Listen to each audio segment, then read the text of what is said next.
Her grandson called her a squatter in the guest house she once paid to remodel.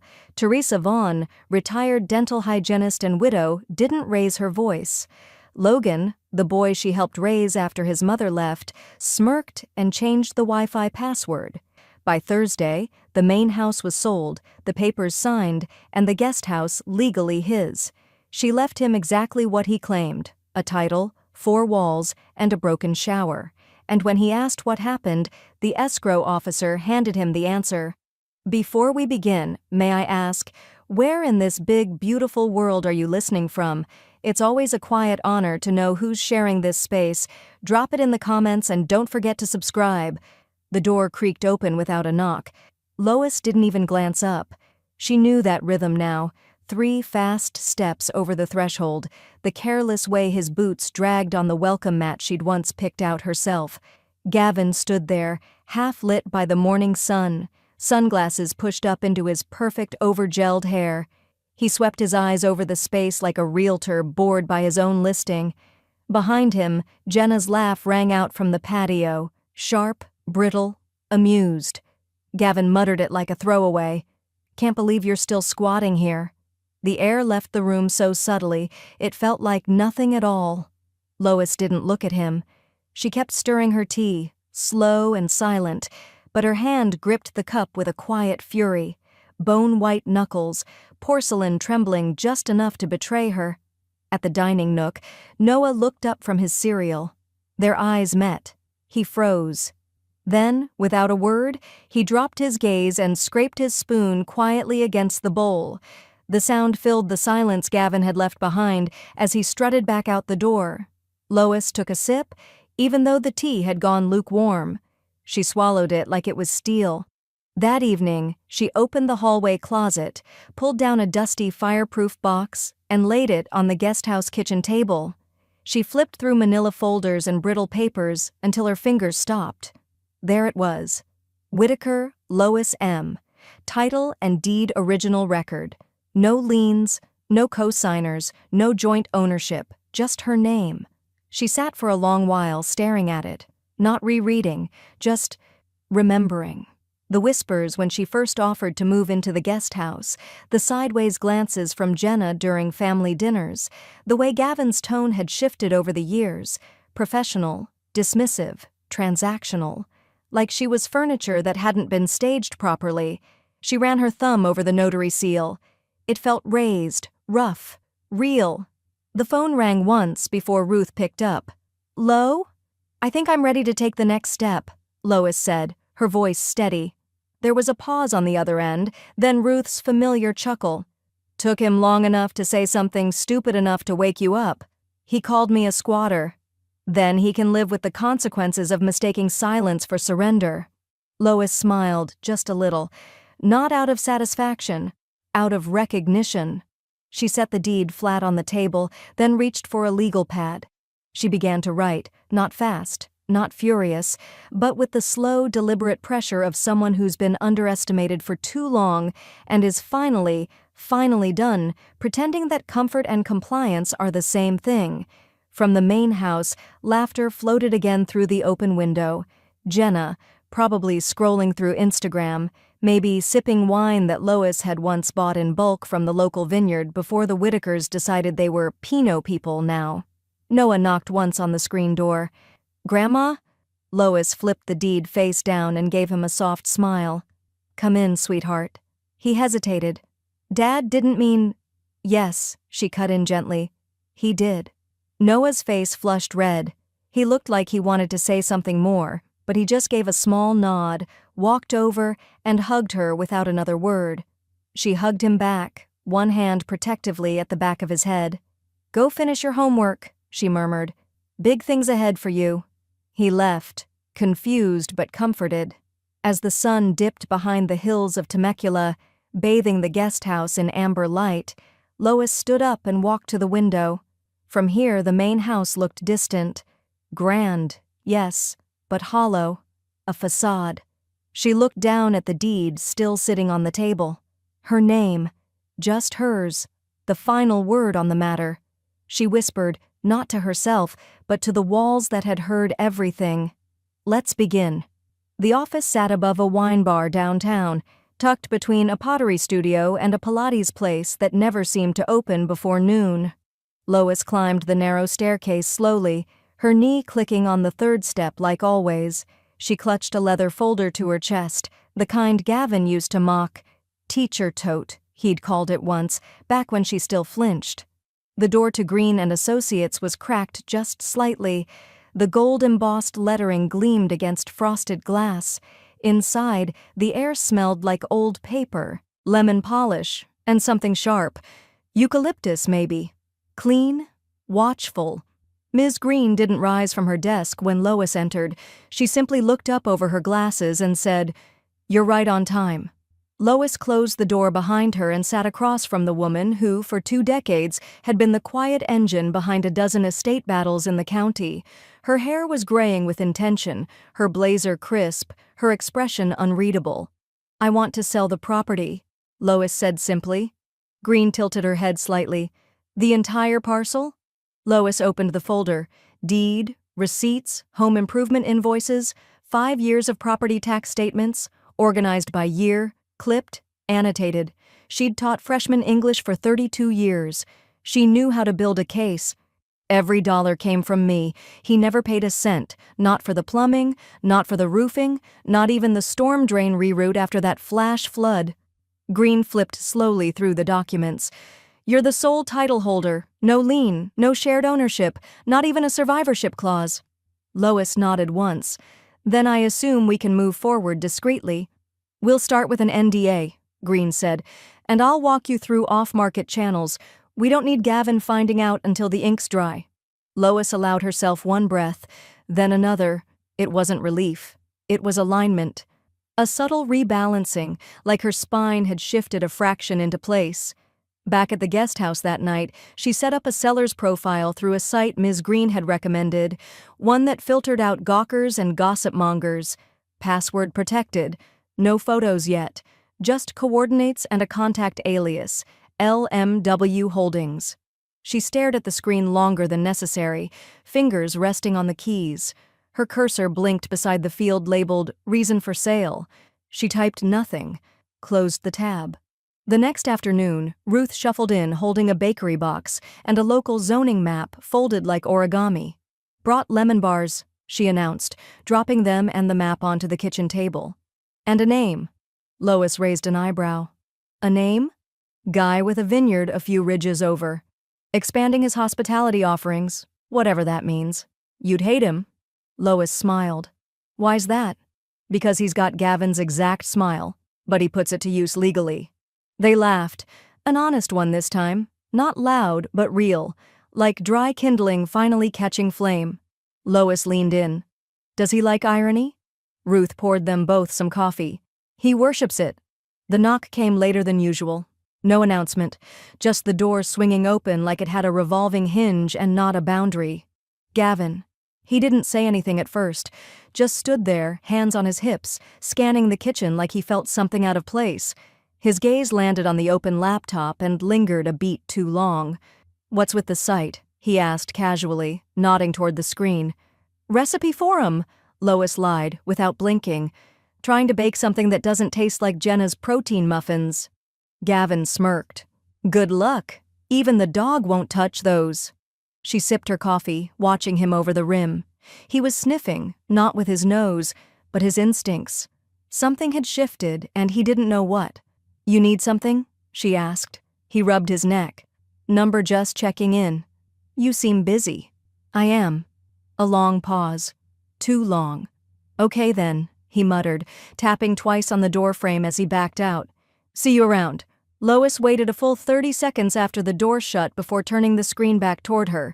The buyer profile had a notification. One new inquiry. Request for off-market tour attached was a note. Love the acreage. Curious about zoning flexibility. Would want to keep the guest house untouched. She leaned back in her chair, eyes fixed on the screen. Slowly, her mouth curved into something sharp and satisfied. Jenna's voice carried through the thin guesthouse walls early Friday morning. Sharp consonants, tight vowels, packing lists shouted like commands. Tripod, drone, charger, filters. "Gavin, where's the backup mic?" Lois didn't move from her reading chair. She heard everything. She always had. By noon, the black Escalade rolled down the gravel drive, loaded to the brim with ring lights and branded water bottles. Gavin honked twice, not at anyone, just for effect, and the tires spat dust as they disappeared toward L.A. for their weekend shoot. Lois didn't close the blinds. She stood instead, stretched her knees until they clicked, and dialed. "Ready when you are," she told Ms. Green. 2 hours later, a black sedan crept up the road. It didn't stop at the main house. It turned instead toward the guest house, tucked just far enough back to look like an afterthought. Lois opened the door before the knock came. A man in his late 50s stepped out. His sunglasses reflected the oak trees behind her, and he offered a firm, unhurried handshake. "Mrs. Whitaker," he said. "Lovely spot." She nodded once. "Let's take a walk." They moved across the property in slow arcs. Lois pointing, the developer asking occasional questions. Ms. Green followed silently, clipboard in hand, her presence just loud enough to signal professionalism, but quiet enough not to intrude. No cameras, no posted signs, no neighbors notified. Inside the main house, the air was stale with vacancy and lavender diffusers. The man walked through each room with the eye of someone calculating ROI in square footage, not sentiment. "So what's your vision for it?" Lois asked finally, standing in the center of the oversized kitchen. "Corporate retreats," he replied. "People are sick of hotels. They want something curated but with space, something serene." Lois smirked. "Well, there's Serenity. And then there's Jenna." He laughed, caught off guard. Lois took a step closer. "I'll consider a price reduction on one condition." His eyebrow arched slightly. "You leave the guest house alone. It stays as is. No renovations, no leasing, no access." Ms. Green didn't flinch. She'd already drafted the clause. The man studied her for a moment, then nodded slowly. "That can be arranged." By dusk, the sedan pulled away. Lois walked back toward the guest house, her hands deep in her sweater pockets, her eyes scanning the property line like she was already seeing fences that didn't exist yet. Inside, she kicked off her shoes, turned on the kettle, and froze. The floor creaked. Noah stood near the bookshelf, school bag still on one shoulder, earbuds dangling from his collar. His expression was unreadable. Lois blinked. "Didn't expect you back till Sunday. Dad left my charger, came to get it." His eyes flicked toward the window. "Who was that guy?" Lois poured hot water into a mug. "A developer. For—" She turned and met his gaze, calm and clear. "Just selling what's mine." There was no tremor in her voice, no apology. Noah didn't reply right away. He stepped forward and hugged her. No hesitation, no questions, just warmth, solid teenage sincerity that made her chest catch. "I'm proud of you," he murmured. She pulled back slightly. "For what?" "For remembering who you are." A quiet smile played across her lips. He grabbed his charger from the kitchen drawer and started to leave, but stopped at the door. "You think they'll be mad?" "They're always mad," she said. "They just like new reasons." Noah laughed softly, then slipped out. Lois stood alone again, her mug steaming in her hands, the house wrapped in a silence that finally felt earned. She walked to her laptop and opened the seller dashboard. A new offer had come in, stronger than expected, with contingencies she could live with. She clicked Preview Contract. It was the tone of the gravel that warned her first, the frantic crunch of tires speeding across the driveway too fast for safety, too loud for anything but anger. Lois had just set the kettle on the stove when the door burst open behind her. The handle struck the wall with a hollow thud. Gavin's voice followed, sharp as shattered glass. "You're out of your mind." He didn't wait for her to turn. He marched in like a man walking into his own house, though the deed in her desk drawer said otherwise. In his hand, he clutched his phone, screen still aglow. An unread email from Green & Associates open in the notification preview. "You're selling the whole goddamn property? Without even talking to me first?" His voice cracked on the last word, but he didn't seem to notice. He was too busy pacing, too busy flailing his arms in disbelief, too busy trying to outshout the quiet in her kitchen. Lois didn't look startled. She simply turned the stove off, moved the kettle aside, and faced him with a patience honed by decades of ignoring tantrums dressed as confidence. "I never said I was staying here, Gavin. That was your assumption." He scoffed. "That's not an answer." She crossed the room slowly, as if she were approaching a child mid-meltdown. "You assumed I would live quietly out back while you and Jenna curated your little empire up front. You called me a squatter in my own home. So no, this isn't sudden. It's overdue." The screen door slapped open behind him before he could answer. Jenna stepped in wearing mirrored sunglasses and fury on her face. She peeled the glasses off dramatically, as if the problem were optical and not legal. "You can't do this, Lois," she snapped. "It's not just yours anymore. It's a family home." Lois tilted her head slightly. "A family home," she repeated, as if tasting the phrase. "You've made it very clear I'm not part of the image you two have been staging here." Jenna folded her arms. "We've built our brand around this house. Then I suggest you build a new one somewhere you actually pay the mortgage," Lois said, her voice still level, but edged now with something sterner, something final. Gavin moved toward the dining table and jabbed a finger at her laptop, which still sat open from the night before. "You think you can just do all this behind our backs? List the house? Take offers?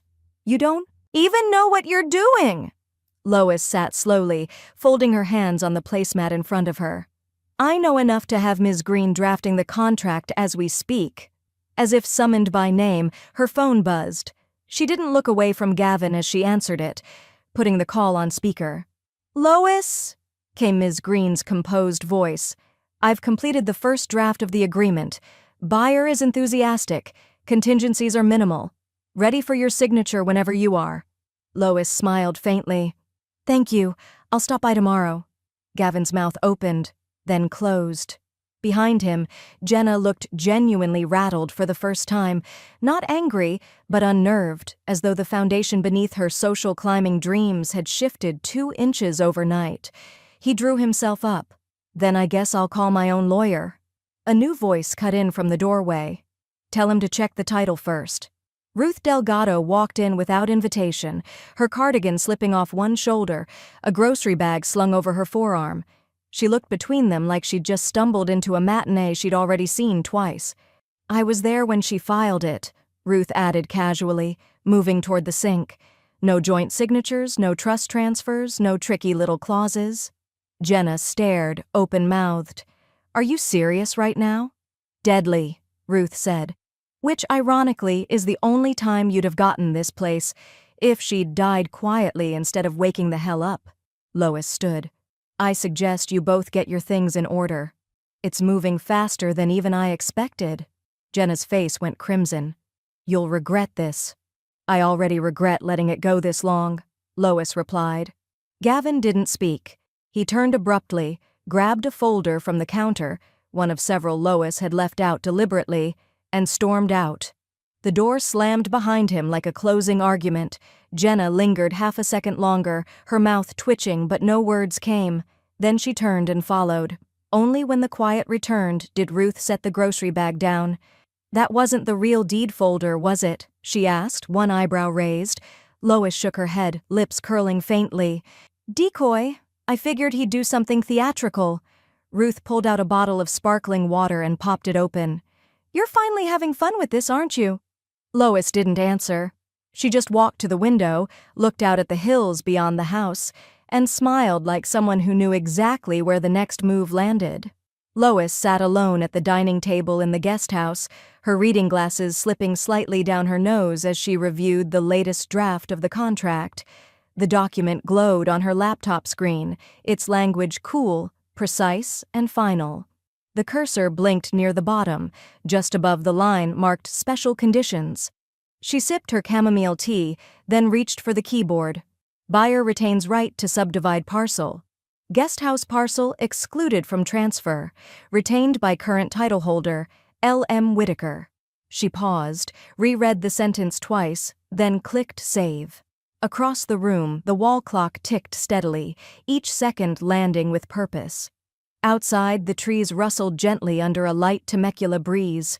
The calm felt almost theatrical, as if the land itself had been waiting for this long-delayed reordering. By noon, Ms. Green had reviewed the edits, approved them without note, and forwarded the amended version to the buyer's legal team. 3 hours later, escrow was opened. Lois received the confirmation in a brief, clinical email, but she read it as if it were poetry. For the first time in years, something belonged entirely to her future, and none of it to Gavin's. She spent the evening handwriting letters. They were not emotional. They were not bitter. They were businesslike, dated and signed. The one addressed to Gavin was the shortest. Effective 30 days from today's date, please consider this formal notice to vacate the main residence located at 12,305 Granite Hill Road. Escrow is now open. Any unauthorized interference with sale proceedings will be handled legally. She folded the letter crisply, sealed the envelope, and left it on the console table in the main house's foyer early the next morning. A quiet offering of truth, unwrapped, undeniable. But it wasn't the letter that sparked the explosion. It was Jenna. Noah had come home early from track practice, earbuds in, still sweating through his school hoodie. He'd walked into the kitchen to find his mother holding a copy of the draft contract in one hand and her cell phone in the other. She wasn't crying. She was fuming. "No mention of Gavin," she hissed, scrolling furiously. "She's not even cutting him in on the sale? Nothing?" Noah blinked. "Wait, you mean he doesn't get anything?" Jenna tossed the phone onto the counter. "She's writing him out like he was never here. She kept the guest house for herself, and the money's going straight into escrow. Your dad looks like a damn fool." Noah stood frozen for a moment. The house felt suddenly smaller, like the walls had inched inward. Then he turned and walked out, cutting across the yard in long, silent strides. He found his father in the garage, half-heartedly rearranging boxes that had never truly been unpacked. Tools clanged somewhere in the background. "Did you really call Grandma a squatter?" Noah's voice was flat, his posture tight. Gavin didn't look up. "It's not personal. It's logistics." Noah took a step forward. "That's what you're going with?" Gavin exhaled through his nose, eyes flicking briefly toward the boy. "She wanted out. I just sped up the process." "You didn't speed it up," Noah said. "You set it on fire." Then he turned and left, leaving his father standing among the things he thought he owned. By Friday, the buyer's attorney had signed off on the final terms. The subdivision clause was locked. The main house and its surrounding acreage would be converted into a boutique corporate retreat, complete with minimal renovations and maximum branding. The guest house, however, 1,500 square feet of the past Gavin had tried to erase, would remain untouched. Untouched and entirely outside his reach. Ms. Green delivered the good news in person, sliding the signed documents across Lois's small kitchen table with the satisfied grace of someone who relished neat endings. "Welcome to your second act," she said. Lois smiled, but her eyes stayed on the line that mattered most, the one that ensured her solitude would never again be mistaken for silence. Later that night, she sat by the window, the lights in the main house glowing across the yard like distant lighthouses. She imagined them packing boxes, shoving curated memories into labeled bins, trying to figure out what went wrong without admitting that it had started going wrong long ago. Her phone buzzed.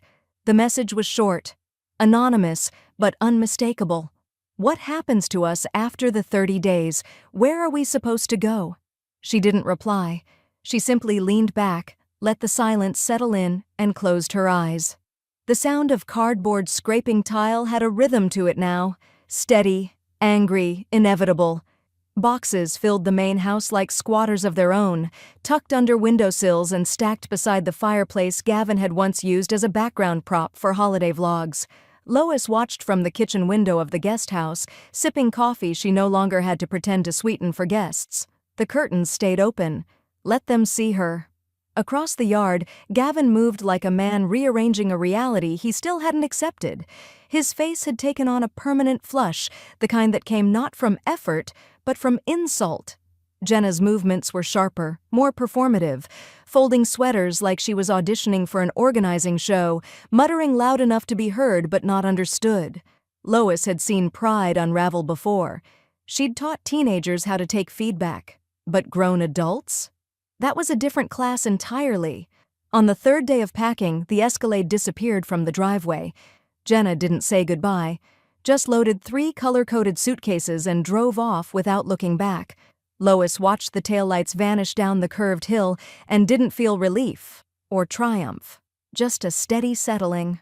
By Sunday evening, Gavin remained the only occupant of the main house, but his movements had slowed.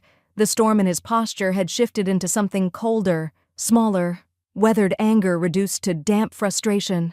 His once pristine designer duffel bag sat by the door like it had given up too.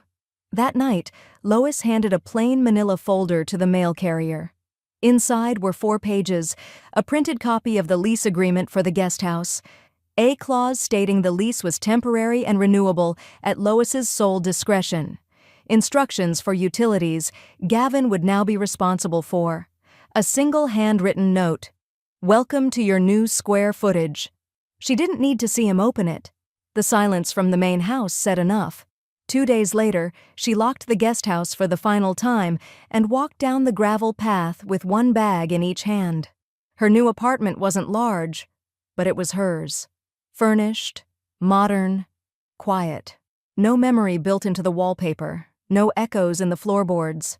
The elevator chimed softly as it reached the top floor.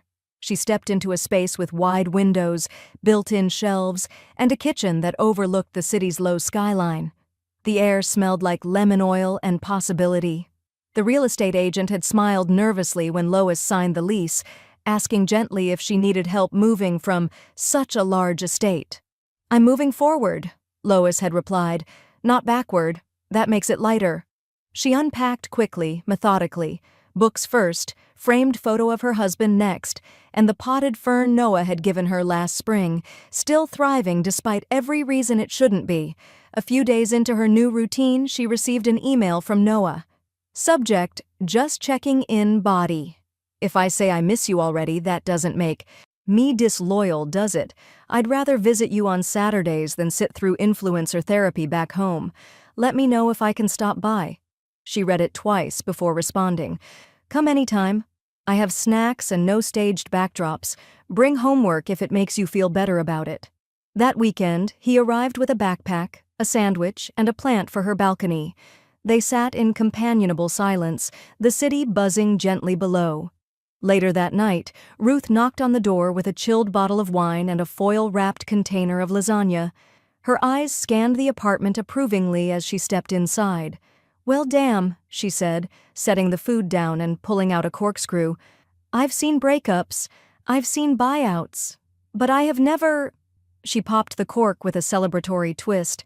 "Seen a cleaner eviction." Lois smiled and poured 2 glasses. They clinked them gently together.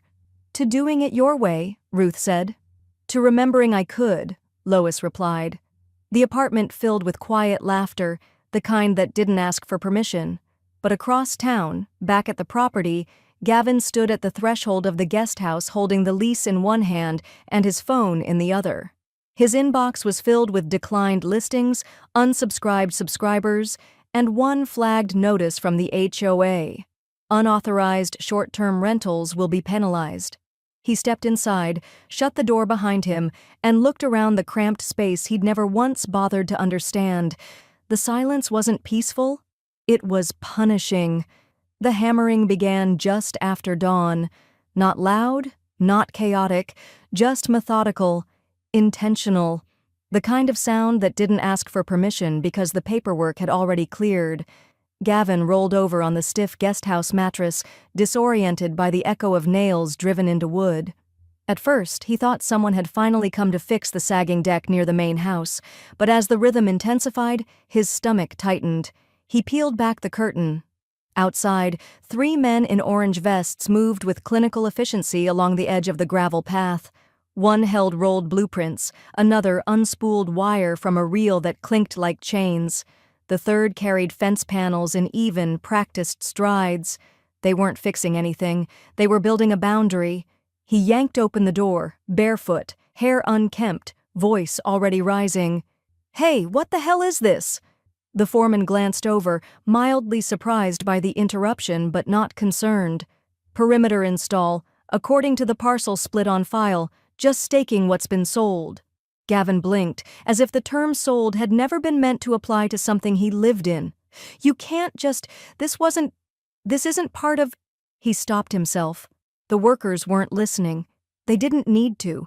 They had a permit posted on the back of their truck and instructions from a title he no longer held.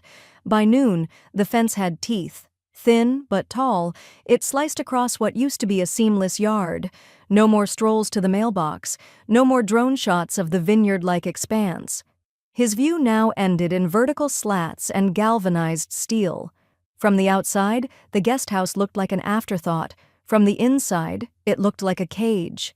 He dialed Lois's number with shaking fingers. It rang, and rang. Then voicemail. He tried again. Same result. By the third try, he wasn't even angry. He was pleading. The fourth try, he didn't leave a message. What could he say that didn't sound like an admission? When evening settled, the construction crew packed up, leaving tire marks across the newly divided drive. The main house, now vacant, repurposed and humming with its next phase, seemed to glow with distance. It wasn't his anymore. It never had been, not in the way he'd imagined. He'd confused occupation with ownership. The screen door creaked behind him. No Jenna, not even a text since she left. Just silence and a smell in the kitchen he couldn't place. Something stale, like disuse.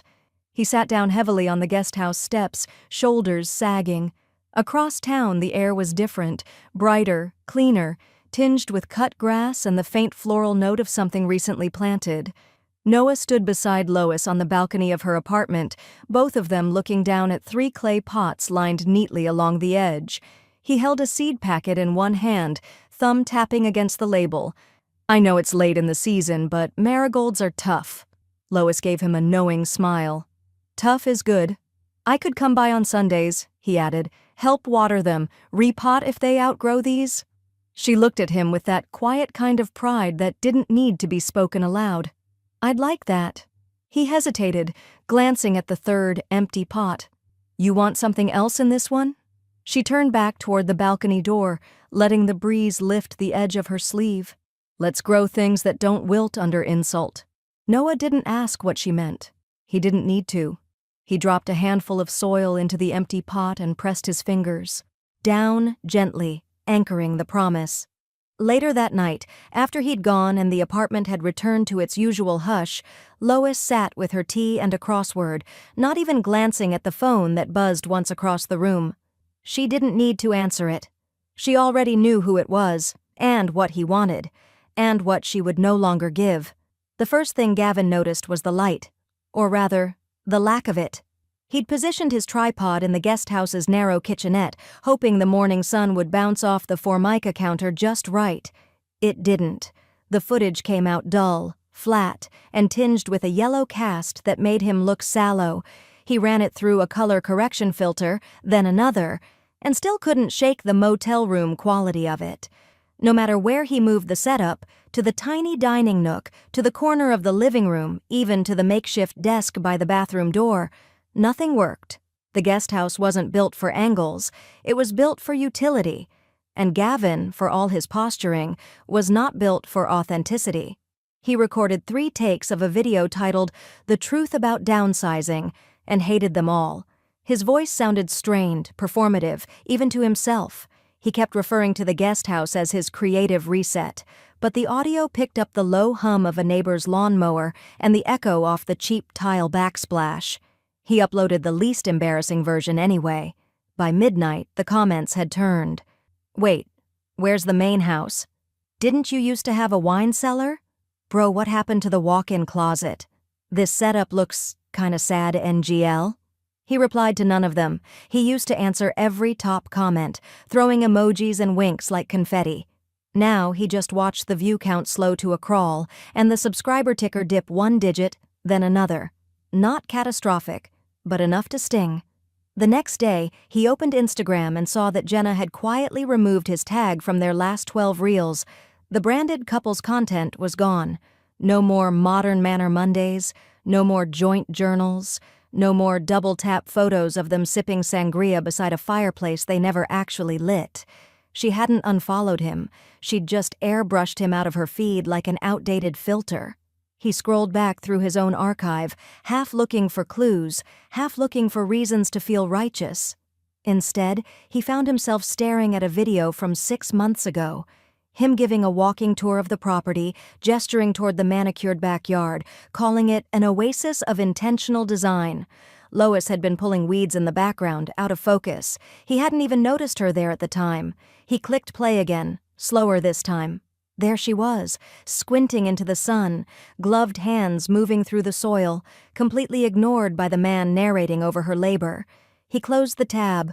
Somewhere across town, in a quiet apartment with open windows and potted marigolds on the balcony, Lois poured herself a glass of iced tea and sat down at her kitchen table. She'd been sent the link. Not by Noah, of course. He had more tact. But someone from her old book club had forwarded it under the subject line, "Your son's latest project? Thoughts?" She watched only the first 2 minutes, then set her tablet face down with a sigh. "Should have filmed respect," she murmured, almost to herself. That night, Gavin stayed up late, tweaking his website, adjusting fonts, updating his Work With Me page. He added a new tab titled Live Speaking and Guest Appearances and listed topics like building a personal brand through adversity and how to reinvent after a setback. He sent out over a dozen cold emails to conference organizers, podcast hosts, and real estate seminar groups. He even drafted a pitch to a startup that ran virtual summits for disrupted professionals. Only one reply came in. The event was unpaid, virtual, slotted between a mindfulness coach and a guy who sold motivational t-shirts out of a storage unit in Riverside. He accepted. The Guesthouse felt colder that night, and smaller too. He tried to convince himself it was a temporary season, a test of resilience. But the walls didn't echo with ambition anymore. They swallowed it whole. The summons came on a Tuesday, delivered not by mail but by a process server who looked vaguely amused to be knocking on the warped screen door of a guest house with peeling paint and a makeshift welcome mat that read, "Grind now, shine later." Gavin signed for the envelope with a numb flick of the wrist, barely processing the bold letters stamped across the front. Filing, claim of undue influence/mental coercion, Whitaker versus Whitaker.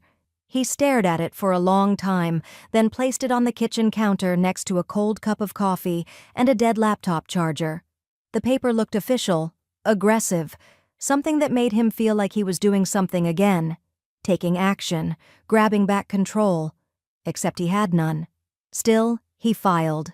The claim leaned on vague language, built mostly from implication and frustration, that his mother had taken advantage of his emotional state, that she had orchestrated the sale of family property under duress, that she had used her role as a trusted elder to obscure legal facts.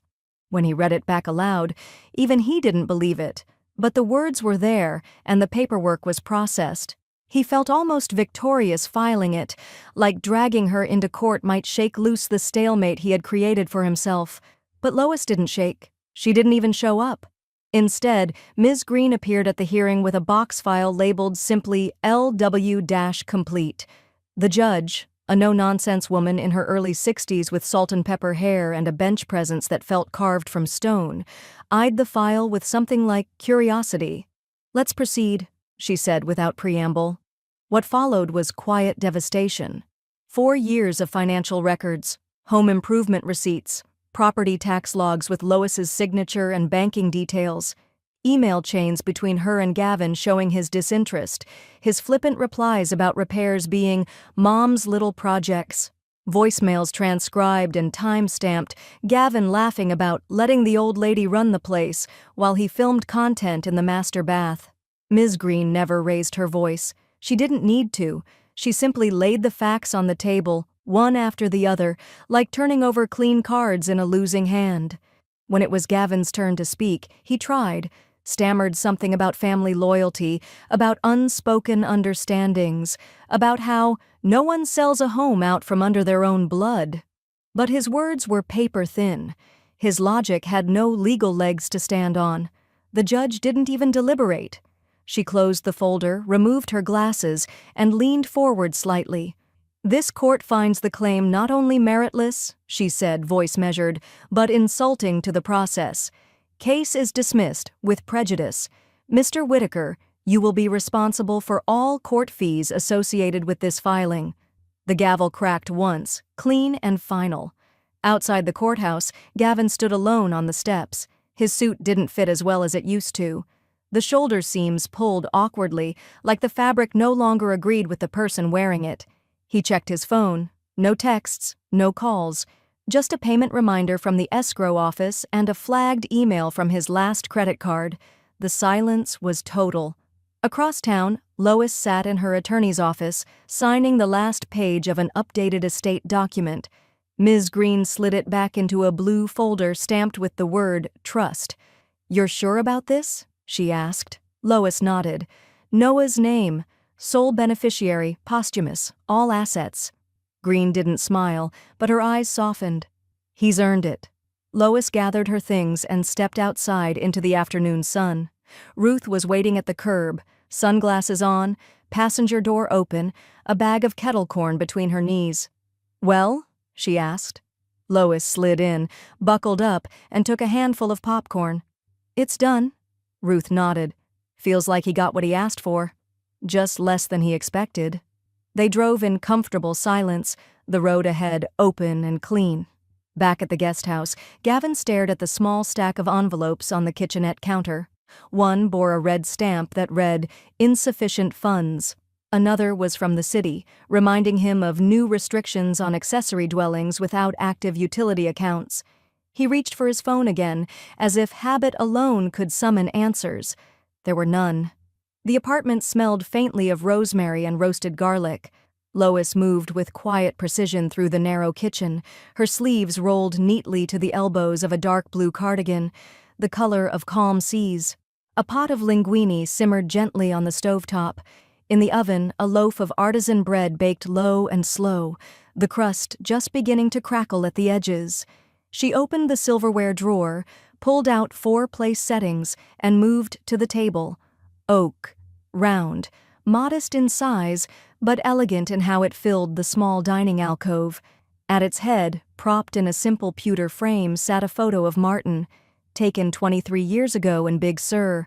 He was wearing a windbreaker 2 sizes too big and smiling with his eyes squinted into the California sun. She adjusted the frame slightly, just enough to face the seat where she would sit. The doorbell rang. First came Ruth, her laugh echoing through the hallway before Lois even opened the door. She wore her signature wide scarf and carried a bottle of wine that looked expensive and tasted cheaper than it claimed. "Couldn't let you run a dinner party without the proper libations," she said, pressing a kiss to Lois's cheek. Maya followed next, Lois's former neighbor from 3 doors down back on Granite Hill. She was shorter than Lois remembered, but her hug was warm and grounding. "You look taller here," she whispered. "Like yourself again." Then Noah. He wore a collared shirt under his hoodie, clearly a compromise with whatever version of the evening he'd been imagining. In his hands, he held a potted orchid in full bloom, white petals tinged with violet edges, each one impossibly symmetrical. "This one blooms all year," he said as he handed it to her. "Figured that was fitting." Lois looked at him, touched more deeply than she let show. "It's beautiful," she said softly. "Thank you." They ate slowly, the kind of meal that took its time, with second helpings and stories that had nothing to prove. Ruth toasted midway through the second glass of wine, lifting her glass with a grin and just enough mock gravity to draw attention. "To dignity," she said, glancing around the table, then back at Lois. "Served hot, and deserved." The table chuckled. Lois bowed her head briefly, laughing into her wineglass, and the candlelight made her skin glow warmer than any filter Gavin had ever used. Later, after the dishes were cleared and the leftovers parceled into containers for Noah to take home, the group lingered, refusing to let the night end too quickly. The apartment was small, but the joy inside it felt uncontainable. Something earned, not gifted. Lois sat back in her chair and looked around the room. The marigolds on the balcony glowed under the porch light. The orchid had already claimed a spot on the counter near the sink, and Martin's picture, still watching over the table, seemed less like a memory and more like a quiet approval. As the others bundled up and trickled out into the hallway, Lois stood by the door and hugged each of them tightly. Not goodbye, just see you next time. Noah was the last to leave. He hesitated, then looked back into the apartment one more time. I think he'd be proud of you, he said. I know he would, Lois replied. The door clicked shut, and for a moment the apartment returned to stillness. Lois turned off the lights in the kitchen, leaving only the warm glow of the dining alcove. She poured herself one last inch of wine and stood at the window, watching the city breathe below. Miles away, in the darkened guest house, Gavin stood in front of the microwave, shirt wrinkled, eyes hollow. The screen blinked 30 as a frozen meal spun slowly inside. Chicken Alfredo, now gummy and uneven. He opened the fridge. Half a bottle of unsweetened iced tea, one container of hummus, a wilted bag of spinach he didn't remember buying. He closed it again without reaching for anything. He sat alone at the fold-out table he'd dragged from a storage closet last week. No candlelight, no wine, no one. The tray steamed in front of him, and the hum of the guest house fridge was the only sound in the room. Lois sat at her desk, morning light cutting a clean line across the walnut surface. The orchid Noah had brought her glowed in the corner of the windowsill, its petals open like small flags of defiance. The legal envelope lay in front of her, sealed except for the one space that mattered most, the signature line. Her estate file was already thick with clauses, authorizations, medical directives. This was the final adjustment, the one she'd thought about longer than any of the others. She lifted the pen. With one steady stroke, she removed two names, Gavin R. Whitaker, Jenna P. Whitaker. No appeals, no poetic justifications. Just silence, ink, and resolve. She handed the file to Ms. Green, who had stopped by for coffee and notary stamps. Noah still holds the successor designation? Green asked, flipping through the pages. He does, Lois said, pouring coffee into her favorite chipped mug. And will. You sure about the donation split? I am. Green nodded and began stamping documents. The sound of each seal landing on paper felt oddly ceremonial, like the final chords of a hymn no one had been paying attention to until now. By noon, the paperwork was filed. A portion of the proceeds from the property sale, specifically the section Gavin had never realized he didn't own, had been wired to a statewide senior legal defense fund. The donation wasn't anonymous. Lois had signed her full name on the dedication form, in memory of every quiet elder mistaken for powerless. That afternoon, Noah arrived with a small camera rig and a lavalier mic. It was for a digital media class, short documentary segments on The Turning Point, he'd explained in his email. She hadn't hesitated, not even a little. They recorded in the living room, the city buzzing gently through the balcony doors behind her. She wore her navy cardigan again. No makeup, no coaching, just truth. He sat across from her, the camera centered, the mic clipped to her collar. Okay, he said gently. One question. You ready? She nodded. What was the best decision you ever made? Lois didn't answer right away. She looked down at her hands, slightly knotted now with age but steady as ever, then back up at the lens. Deciding my voice was still legal tender. Noah exhaled quietly behind the camera, a slow smile touching his lips. Cut, he said. That's it. He didn't need a second take. Elsewhere, in the increasingly claustrophobic confines of the guest house, Gavin hunched over his laptop, refreshing the Zillow page for the 7th time that morning. The appraised value blinked back at him in quiet mockery. Guest house parcel, $35,400 condition, unpermitted for independent dwelling use. Status, non-compliant with HOA short-term lease code. Recommendation, not viable as income property. He had tried. Reached out to 3 property managers, listed the space on a rental forum under a fake LLC. 2 interested parties backed out after the first walkthrough. One had laughed. This isn't a guest house, they'd said. This is a shed with better lighting. Yesterday, he received an official letter from the HOA subject. Denial of sublease request reason. Accessory dwelling unit zoning prohibits rental without owner occupancy of main structure. Violation of this policy will result in fines. He had no one left to argue with. No legal ground to threaten. No phone calls to make. The last video he uploaded had 12 views and 1 comment. Damn, remember when this guy had a view? He deleted the channel that night. Across town, Lois watered the balcony plants and opened her inbox. Noah had sent a rough cut of the interview. No music. Just her words against the faint hum of cars in the background. She watched it once, not to edit, but to witness. To remember the sound of her own conviction, recorded on record this time, not shouted, not sentimental. Just said. Her phone buzzed with a notification from a digital real estate alert. She almost ignored it until she saw the listing tag, Whitaker Guest Unit, Local Property Monitor Alert. She clicked. Gavin had relisted the guest house again, this time under Creative Live Work Opportunity. A desperate framing of a space now bordered by a fence and haunted by silence. The invitation came on thick cardstock, cream-colored with gold-embossed lettering that caught the light just so. The City of Temecula Annual Civic Service Brunch, honoring outstanding contributions in legal and civic legacy planning. Lois read it twice before setting it on the windowsill beside her orchid. She hadn't expected recognition, especially not for something that had felt, at the time, like survival more than strategy. The brunch was held in the community events hall next to City Hall, a building that still smelled faintly of pledge and public service. Round tables with white linen cloths filled the room, each topped with centerpieces of sunflowers and rosemary in mason jars. The air buzzed with polite applause and the clinking of cutlery on china. She wore her gray blazer, the one she hadn't touched since Martin's retirement dinner.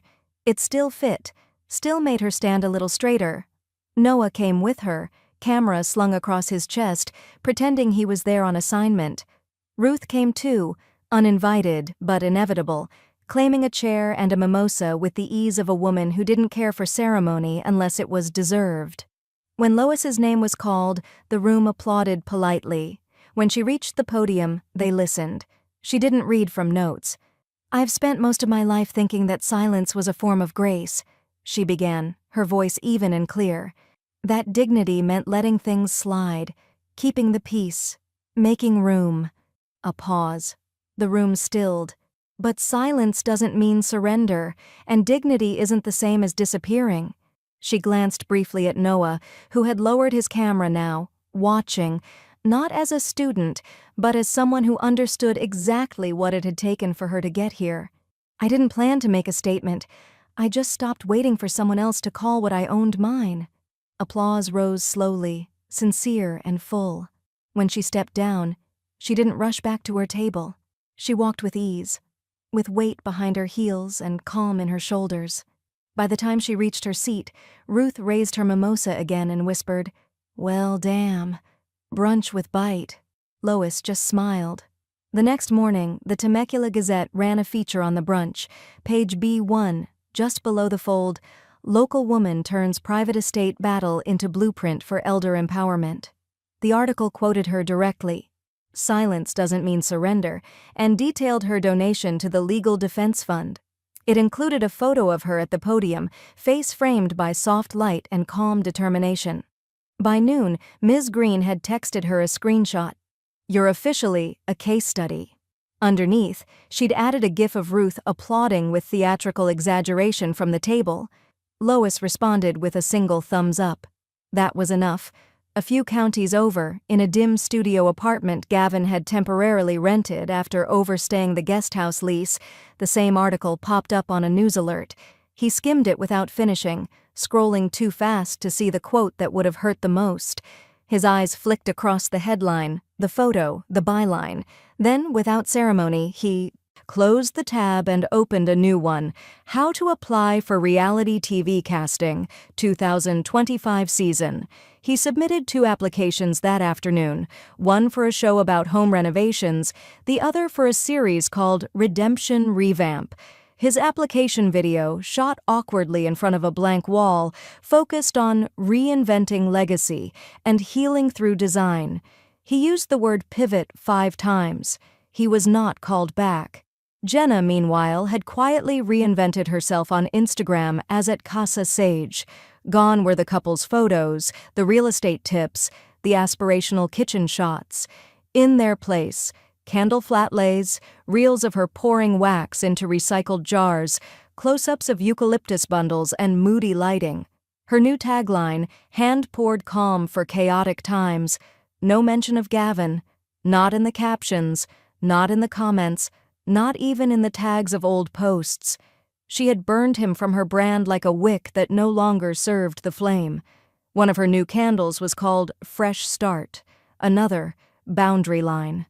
At the city library that weekend, a high school senior stopped Lois on her way out, holding a folded newspaper and a journal. "I read about you," the girl said, wide-eyed. "Can I quote you for my debate class?" Lois blinked, then smiled softly. "Only if you win." The envelope was thick and hand-delivered, slid under Lois's door on a Saturday morning with a post-it note that read, "Read when you're alone. Trust me. N."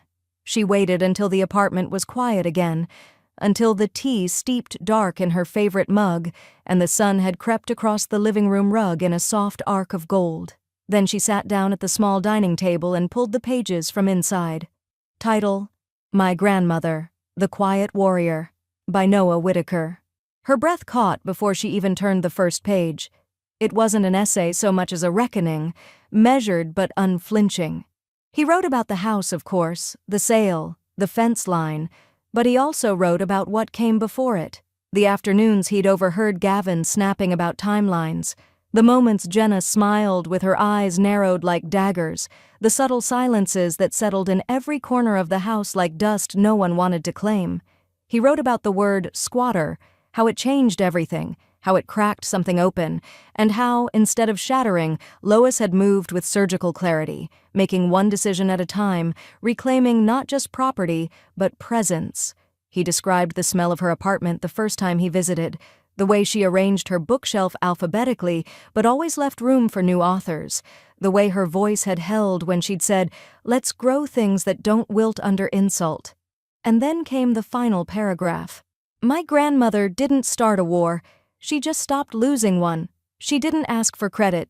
She asked for clarity, and when no one offered it, she found it anyway. She taught me that survival is not the absence of scars. It's the choice to walk into sunlight knowing exactly where they are. That's power, and I hope I carry it well." Lois folded the last page with shaking hands. Her tears didn't come all at once. Just a quiet misting, the kind that gathered at the edges and refused to be blinked away. Not grief, not even pride, just awe. Gentle, humbling awe that someone had seen her so fully, so clearly, without being told what to look for. That evening, she called Ms. Green. "Can you come by Monday?" she asked. "Something wrong?" Green replied. "Nothing wrong at all," Lois said. "I just want to update the trust." When Green arrived, she brought her rolling briefcase and a soft curiosity. "I'd like to add a provision," Lois explained, opening her binder. "A gift for early graduation." Green raised an eyebrow. "Tuition?" "Number A seed fund." Green sat forward slightly. "For what?" "Whatever he decides not to ask permission for," Lois said simply. "I trust him enough to know that kind of power won't be wasted." They drafted it together, $25,000 to be transferred into a separate account upon Noah's graduation. No restrictions, no earmarks, just a note on file that read, "For the voice you already found, use it freely." As they notarized the final clause, the oven timer dinged in the background. Ruth entered through the balcony door 2 minutes later, holding a glass pie dish wrapped in a dish towel printed with lemons. "I figured it was time," she said, placing it on the table. "It's tart, but not bitter, like some of us." Lois raised an eyebrow. "You bake now?" Ruth shrugged. "I improvise. Besides, lemon pie's for people who don't sour." They ate it with forks straight from the dish, the sun dipping behind the buildings, casting gold along the hardwood. Lois looked at the orchid blooming silently on the windowsill, then at the envelope still sitting on the counter, now folded and returned to its sleeve. Later that night, after Ruth had gone and the lights were low, Lois stood at the window and thought about legacy, not as something written into contracts, but as something passed without permission. She had survived, yes, but more than that, she'd handed the survival off to someone who never once asked for power and would never waste it. The dealership smelled like rubber and coffee. Lois stood in the delivery bay, watching a young attendant in a branded polo wipe down the windshield of a gleaming new hybrid SUV. It was silver, with soft black trim and windows just tinted enough to mute the world a little. She hadn't test-driven many options. This one had felt right the moment she sat in it. Quiet, smooth, no wasted motion, like she'd imagined her next decade might feel. She handed over the keys to her old sedan without ceremony, no backward glances, just a signature, a thank you nod, and the soft clap of paperwork closed. Ruth whistled low as the car pulled around front. "You're officially a woman who doesn't break for sentiment," Lois chuckled, slipping on her sunglasses. "No more rear-view nostalgia, just a full tank and a forward gear." They loaded up the back with 2 modest duffels, a picnic cooler, and a folder of printed directions, just in case the signal dropped in the mountains. Then Lois slid into the driver's seat, adjusted the mirrors, and tapped the GPS screen. Destination: Yosemite National Park. Estimated arrival: 5 hours, 43 minutes. The SUV hummed to life like a secret keeping its promise. As they eased onto the highway, Ruth leaned over and pressed the button to lower all 4 windows. Spring air rushed in, clean, pine-scented, edged with the wild joy of doing something simply because you could. They didn't talk much the first hour. Just let the silence ride with them, broken only by the occasional hum of passing trucks and a playlist Lois had finally let Noah program. Classic soul, some indie rock, and one too many John Mayer tracks. Outside Fresno, Ruth reached into the glove box for snacks and pulled out a bag of trail mix she hadn't remembered packing. "You sure you're not a witch?" she asked, shaking the bag. "This is exactly what I wanted." Lois smiled, eyes on the road. "I prepare, that's all." "Damn right you do." Ruth leaned back, cracking a window wider. "Tell me again why we're doing this trip." Lois glanced sideways, her grin slow and razor clean. "Because I didn't burn a bridge," she said. "I sold the land around it." They both laughed, deep, satisfied, fearless. Somewhere behind them, Gavin sat hunched on a sagging futon in a rental unit that buzzed when the fridge kicked on. He stared at the call log on his phone. 3 outgoing calls. 1 voicemail left. Then, finally, the screen blinked back at him with bitter simplicity. Call blocked. He tossed the phone onto the couch and turned back to his cracked laptop, only to be greeted by a system update that failed to install. The silence in the room didn't echo, it absorbed. Back on the highway, Lois and Ruth pulled off at a scenic overlook above the foothills. The sun was starting to dip, casting gold across the ridgelines. Lois got out, stretched her arms overhead, and took a long breath. The kind of breath that hadn't been stolen by tension or caged by hesitation. Her phone buzzed in her jacket pocket. She nearly ignored it. Reflex more than curiosity, but the name stopped her thumb mid-swipe. Noah. She opened the message. Attached was a photo. Noah holding a thick envelope, his smile stretched wide and slightly unbelieving. Behind him, a banner taped across his bedroom wall read, "Congratulations, finalist, West Coast Youth Journalism Fellowship." The text below the photo was simple. "They picked the essay. I'm going. You helped me pack more than I'll ever admit." Lois blinked back something that wasn't quite tears and wasn't quite laughter. She handed the phone to Ruth. Ruth squinted at the screen, then whooped loud enough to startle a nearby crow. "Well, damn. Looks like you've got more than orchids blooming these days." Lois just smiled, wide and soft and fully unguarded. "Good," she said. "It's about time something bloomed on his side of the story." As the SUV pulled back onto the road and wound through the final stretch of rising curves, the horizon opened up, vast and unfiltered. Ruth turned the music up. Lois didn't reach for the volume. She let it play. The song was unfamiliar, but the lyrics drifted in like they'd been waiting.